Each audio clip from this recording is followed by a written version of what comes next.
বালাজানত দিন দুপৰতে চোৰৰ চাফাই অভিযান লুটি নিলে সোণৰ আ অলংকাৰ সহ নগদ ধন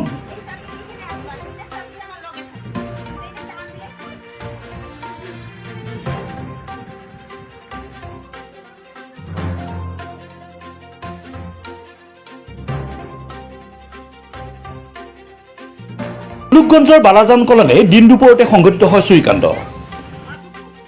লুটি নিলে নগদ ধন সহ সোণৰ আ অলংকাৰ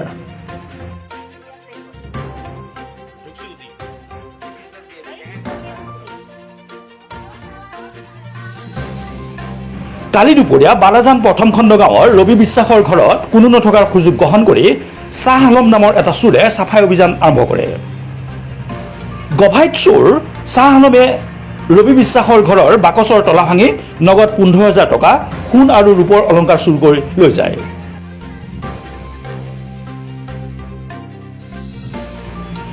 ঘটনা সন্দৰ্ভত বালাজান আৰক্ষী চকীত অভিযুক্ত শ্বাহ আলমৰ বিৰুদ্ধে এজাহাৰ দাখিল কৰিছে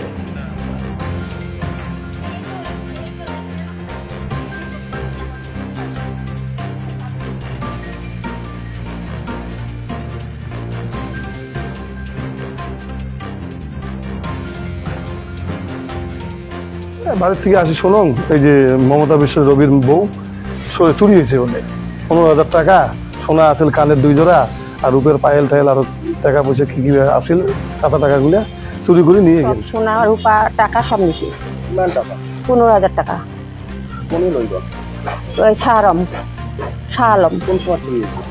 এই তো 12টার দিকে বাজার দিলে না দিছি কোন তারা বালাজান সুজয় বমনৰ সহযোগত ষ্টাফ ৰিপৰ্টাৰ কৌশিক দে ৰিপৰ্ট ইউনিভাৰ্চেল নিউজ